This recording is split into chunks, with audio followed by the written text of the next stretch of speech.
Hey guys, my name is Leonardo Madrigal from Left Handed Matters, and today we're going to be reacting and reviewing Pack Your Bags by Taylor Armstrong.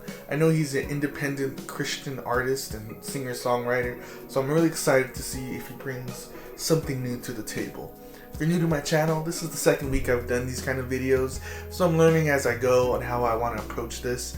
But I'm a Christian musician myself. I write my own songs and play for my church. I believe that no music is free from critique and analysis and interpretation, especially Christian contemporary music. So if you're easily offended when people critique or talk about religion and religious stuff, this is probably not for you. But if you just kind of want to join me for the ride and kind of hear what I have to say and how I think about certain things, or just catch up on some new music, this is the perfect thing for you. So without further ado, I think we should just get into it. I'm gonna have the lyrics up so I can see what he's saying. I grew up in the USA. America. Crossed the border for the third grade. Difficult move for only being named. Pretty good so far. The first thing I can think of right now is instrumentation. It sounds like there's an acoustic guitar and then maybe another track doubled on top of that with the chorus or some type of phaser going on. It's just kind of like this frequency that's moving in the spectrum of the guitar signal. It kind of gives it this very, not a sparkly feeling, but almost like it's moving in a circle, kind of. It's like this wobbly, kind of watery effect to the guitar. This whole thing I can totally relate to, this moving at 3 and moving at 8, because I've been moved everywhere. Let's continue. And I lost my mother at an early age. Yeah, so did I. Wow, we're really hitting all the marks here. When she went to heaven, we had different last names. I could never forget that day.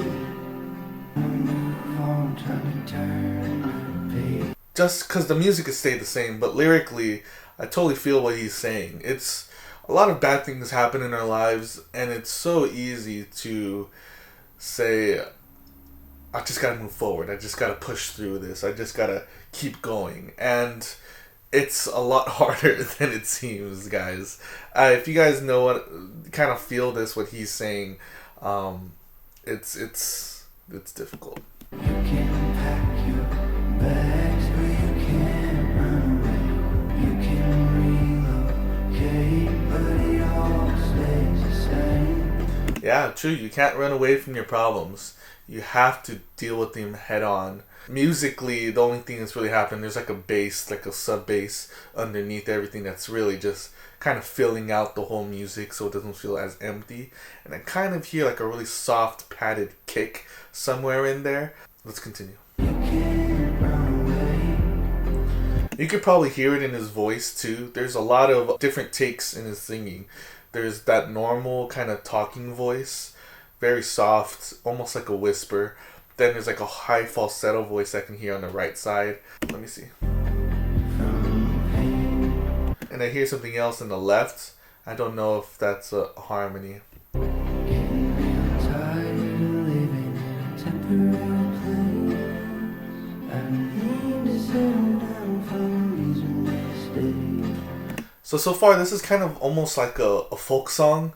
You have a couple verses and then it goes to a hook. Then you go to a couple verses again, then it goes to a hook. Really simple writing format. But the thing is, the verses are actually kind of catchy. I almost kind of picture like an Irish pub kind of singing this. Kind of like a Lord of the Rings type of vibe. Structurally, not musically. But structurally it kind of has that feel. I really liked how he changed the melody on the second, or the second time he came out with the verses, so it's not so repetitive. Thought I'd move to California. It's a beautiful state. Woo! California. You can pack your bags, but you can't. I don't know if you guys heard that. It's a really subtle thing, but there's kind of like a swell with I don't really know drums that well. I think it's like the Splash or a China or something.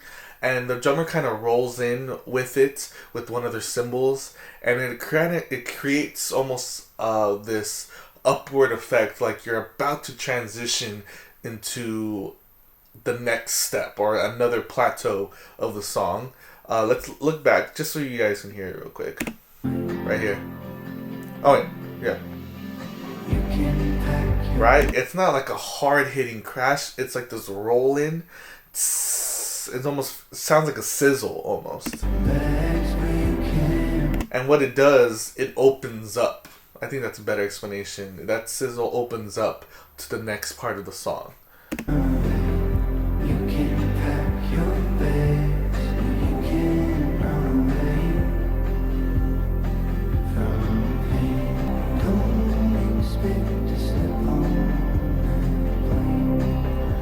I like how the perspective of the song is almost like you're talking to someone else. It's like he's talking to someone else.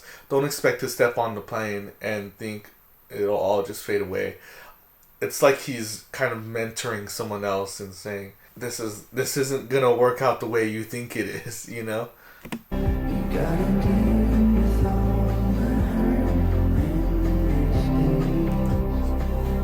So he went a little bit higher on that part. The hurt.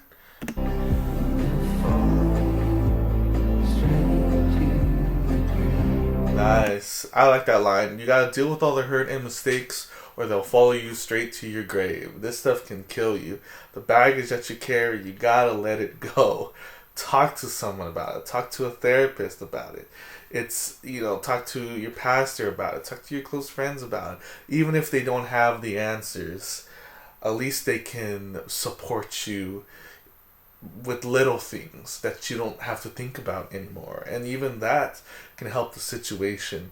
But yeah, this stuff can eat people alive, especially if you hold on to it. And I didn't catch it before, but now there's like a shaker in the background.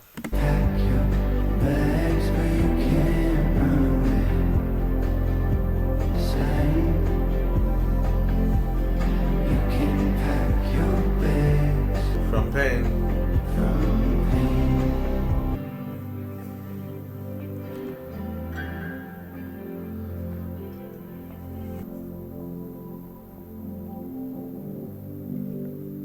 Now it's turning off into like a lo-fi.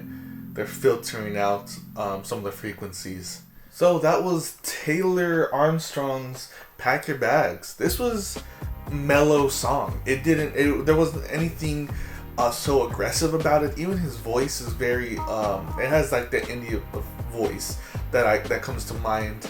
The layering of the voices to kind of create like this wispy, almost airy vocal.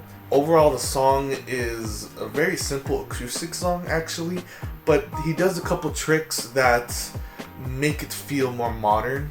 There's that doubling effect. I don't know if it's because there's like a stereo thing going on with two different takes of the same thing, but that can create a chorus effect, like a modulation that sounds really, really cool. It just adds movement and it adds an atmosphere to it.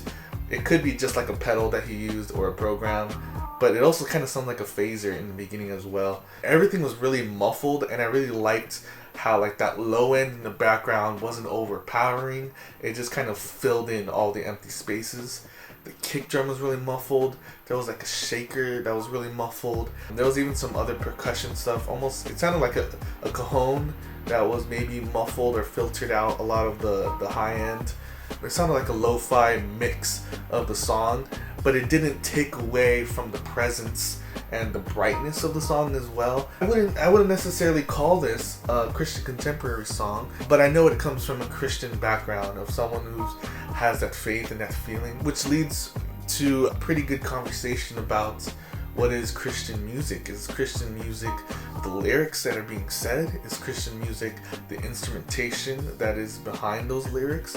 Or is Christian music the person who's singing them? There's a very cool quote that I'm going to butcher by Switchfoot saying, "Is writing a song about the sunset and the waves any less holy than writing a song about God directly?" and it kind of perked up my ears as a musician and a songwriter, because it's kind of true, and this can be very controversial as well. He's talking about a real place. He's talking about real things that happened, real experiences that he's been through, and it's almost like a mentoring kind of state to someone else, saying it's just not gonna work if you go down this way. Like, you pack your bags and deal with those problems. And it may not have this Christian religious tone to it, but is this a Christian song? I don't think that matters, to be honest. I think it has a very specific purpose, and I think it's universally really helpful for a lot of people if they listen to this, which is way more pleasant and has way more depth and meaning than some of these other songs that are out there about partying and drinking, the casual stuff. If I had to critique it, I would probably say that it's a little too slow, but it's not boring. There's a difference between songs that are slow and songs that are boring. Boring songs sound like they're slow, but slow songs done really, really well keep your attention, keep you focused on what's being said, and allows you to just settle into that atmosphere. I totally related to the lyrics. I wasn't really even expecting that, and I totally agree with the premise of the song. Overall, I don't want to rank the songs, because then I'll have to rank all the other songs. But this is a playlist song. I'd put it on a really chill, kind of lo-fi playlist. And it's catchy enough for me to want to learn what to sing and how to sing it. Really good lyrics are songs that you want to proclaim, songs that you want to sing out loud, and songs that you're not, I wouldn't say embarrassed, but maybe lyrics that actually mean something and hold some weight. And I love when Christian songs can do that, when they implement lyrics or biblical verses or just words of wisdom, just from one guy to another, or from one person to another. And when you sing it, you're actually singing something positive. That's what I really like about this song. It has this melancholy undertone to it, but it's overall a positive interaction with me. So that's it. Thanks for watching, guys. If you have any song suggestions for me to take a look at, maybe it's songs that you know for a fact I've heard before, but you just want my input on, leave it down below in the comments. And until then, I'll see you next time.